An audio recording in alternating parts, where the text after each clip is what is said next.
Just 104 days since the humiliating 6-3 defeat at the Etihad, Eric Ten Hag's side have turned it around and look a completely different team. They were a goal down, but they didn't fold, as perhaps you would have expected them to do a few months ago. They kept fighting. They kept being as determined as possible. They got a bit lucky, but you make your own luck. You have to be in it to win it, and they certainly were in it. They didn't buckle.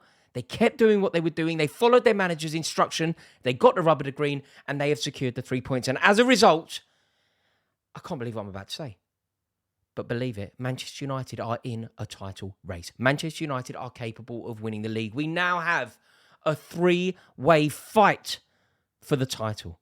I am amazed. Eric Ten Hag has got it so right, and Manchester United are in a title race. 5 straight wins. They are now only 1 point behind Manchester City. Arsenal are 6 ahead with a game in hand. But next week at the Emirates is huge. And you know what? Arsenal's game against Tottenham, the North London derby tomorrow, takes on added significance as well. What a game that's going to be. Arsenal now have to win that game, I think, because they have 2 chasers. Arsenal are going to be so desperate to win that game. They need to keep the momentum going. It's not only about the points, it's about the momentum, because there is going to be a feel-good factor around Old Trafford. There really is. So Arsenal are now going to have to really try and keep that momentum going. Manchester United are going to believe that they can win the title. And Manchester United are going to be watching that game through a very different lens. Manchester United fans felt like they were going to be watching the North London derby, thinking about top 4, thinking maybe a draw would do, maybe Tottenham dropping points is good for them. Now, all of a sudden, I think they need Tottenham to win. I think Manchester United need to be looking at this, thinking that they need Tottenham to win, because Manchester United can do it. Look, it's unlikely. It's unlikely. The squad doesn't have great proven quality in depth. And the signing of Wout Weghorst is an interesting one. We saw him watching the game today. I think he can contribute. I think he's a good player. And I think it's an astute signing from Eric Ten Hag. But it isn't the Hollywood signing that perhaps we were expecting. But it almost doesn't matter about the personnel, because Eric Ten Hag has given such organisation, such spirit, and major momentum. He is actually an incredible manager. He is really a top-tier manager. I rate him so highly, and it's such a rare position for me to be in, because I don't know if I've ever, in my entire life, been in a position where I quite like the Manchester United manager. I rate him. I like the way he talks. I like the way he conducts himself. I like the way he handles issues. And he has had a lot to deal with at that club. Think about all of the issues that he has had to deal with since he landed at that club. He has dealt with every single issue perfectly. Even when I was thinking that perhaps he was making mistakes. Even when I was thinking he was getting it wrong. For example, dropping Marcus Rashford before the Wolves game. Marcus Rashford on the form of his life. You don't want to make an example of him. You don't want to potentially intrude on that form. But he dropped him. It inspired Marcus Rashford. Marcus Rashford comes onto the pitch, wins the game for his club, has a perfectly good goal disallowed in my opinion, and is in the form of his life. The Cristiano Ronaldo saga. Obviously, he got it right. Every decision that he has made, he has got right. He has made massively brave decisions as well. The easiest thing for Eric Ten Hag to have done would have been to play Harry Maguire at centre-half every game. He could have hidden behind former mistakes made by former managers. He could have said, what do you want me to do? He's a club captain. Of course he plays. He's the club captain. He makes mistakes, but he's a club captain. He cost £80 million and he plays. He's a centre-half you've provided me with. There's nothing I can do. And it wouldn't have been his fault, per se. But he was bold, he was brave. He said, you know what, I'm not going to play him. I'm going to bring in my own man, and I'm going to play him. And effectively, that's on his own head. Because if it hadn't have worked out with Martinez, everybody would have said, what are you doing? You know, he was slated when he signed him, and everybody would have said it was wrong. People would have actually been saying, play Maguire. He then chose to play Luke Shaw centre-half. Again, a left field, slightly wild decision, brave. And if it goes wrong, you look foolish. He's so brave, he's so bold, he's getting it so right. Everything that he's doing is turning to gold. Eric Ten Midas touch. That's what he is at the moment, because he is getting it so right. And this game ultimately boils down to 2 things. It's not a classic. It's not a classic by any stretch of the imagination, but this game should be remembered for 2 key reasons.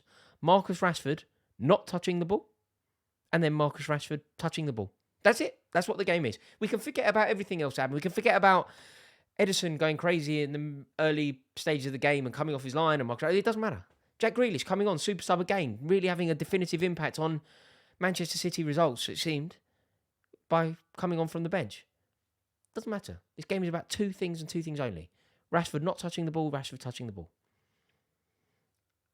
I don't think that the goal, the equaliser, should have stood. To be frank, I think it's a ludicrous decision that it stood. There is no way that Marcus Rashford's presence didn't affect the game. There is no way that Man City defenders behave in the same way if Marcus Rashford isn't there. There is no way that Edison comes charging off his line if Marcus Rashford isn't there. There is no way that Bruno Fernandes gets a free shot on goal in the way that he did if Marcus Rashford isn't there. So I don't think it should have stood. But this is football.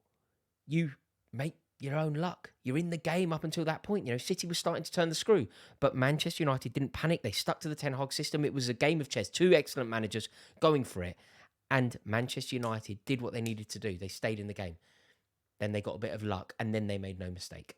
The second that the temperature rose in Old Trafford, the second that you could see the Man United fans going potty in the Stretford end, they made no mistake. There was so much momentum after that first goal, where they got lucky, but they made no mistake after that. And that is impressive. That really is impressive. And I'm surprised by Manchester City. I'm wrong here, but I was really expecting Manchester City to bounce back from the loss at Southampton. You know, I was expecting an impeccable display, scoring 6 again, that sort of thing. They're all over the place. Look, I don't want to say this, but was I right about Haaland? Like, was I?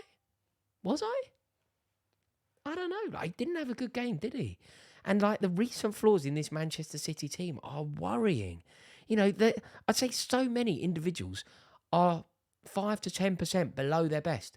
Phil Foden, below his best. Kevin De Bruyne, below his best. Bernardo Silva, not 5 to 10%, 10 to 20% below his best. Erling Haaland basically did nothing. Nothing. You know, one shot blocked extremely well by Casemiro. Like, it's about it. I mean, even Edison, who's been so reliable, he joined in with, like, a dreadful decision-making from him. Charging out, allowing Rashford to round him, and, you know, Akanji had to get Edison out of jail. So many Manchester City players are not playing well enough. But Manchester United made it count. United looked disciplined, I thought. They were so up for it. They were so keen to buy into their manager's philosophy. And every player knows exactly what his role is, and he executes it perfectly. You know, they know how to break down dangerous counterattacks. They know what they should do when they're in possession. And, look, overall, they could have scored a couple in that first half as well. The game will, though, be remembered for the offside. The offside is what it will all be about. And look, awarding the goal, in my opinion, makes very little sense. Like, the involvement of Rashford is too significant, but the tide turned, and it has now had a really heavy impact on the title race. It really has. And there's no two ways about it.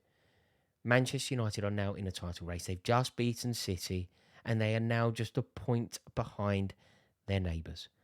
Forget the controversy. It doesn't matter. Manchester United did what they had to do, and that was secure the 3 points. By hook or by crook, get there. And they got there. Huge result. Let me know what you think in the comments below. Please click subscribe if you've enjoyed this video.